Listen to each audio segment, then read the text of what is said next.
You feel trapped. You've told yourself this is the last time, again and again, but here you are. The cycle repeats: temptation, weakness, guilt, regret. You feel like you're losing the battle, like no matter how hard you try, lust has you in chains. And maybe, just maybe, you've started to believe the lie that this is just who you are.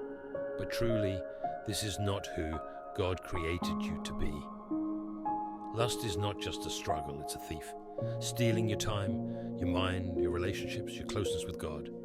It numbs your soul, it warps your desires, and if you let it, it will destroy you. Samson, a man chosen by God before he was even born. His birth was prophesied. He was set apart. He was given supernatural strength to deliver Israel from their enemies. He was called to something great, but he had a weakness, not in his body, but in his desires. Lust controlled him, not wisdom, not obedience, lust. Time and time again, he pursued women who did not honor God. He ignored the warnings, he let his emotions rule him, and eventually he met Delilah. She didn't love him. She wasn't sent by God. She was sent to destroy him, and yet Samson couldn't walk away. His lust made him blind before he ever lost his eyes, and in his weakness, he revealed the secret of his strength. Delilah betrayed him. His enemies captured him. They gouged out his eyes. They bound him in chains. The man who once carried the gates of a city on his back was now a slave, grinding grain like an animal.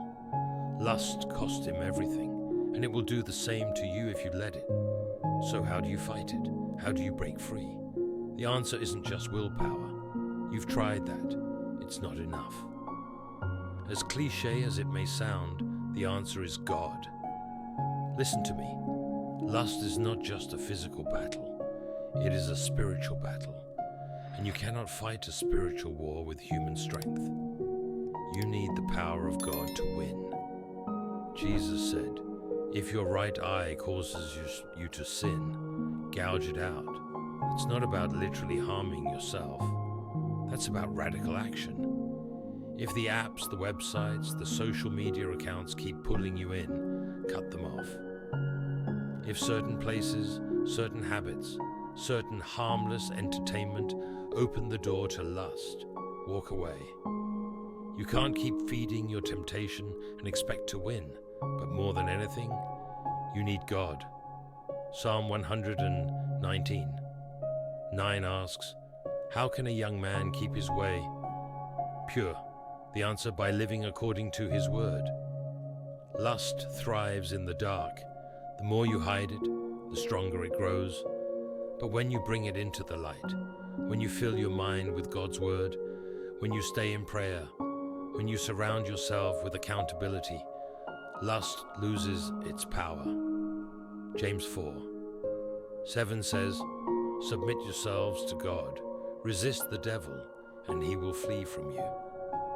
You've been trying to resist first, but you're skipping the most important part. Submit to God first, because when you are filled with the presence of God, when your mind is locked in on his purpose, when your soul is consumed with his love, lust has no room to grow. Lust is strong, but God is stronger. And today, not tomorrow, not one day, when you feel ready, but today, you can make the choice to walk in freedom. Purity is possible. Redemption is possible. A new start is possible. Because with God, all things are possible. The chains are already broken. Walk in that freedom.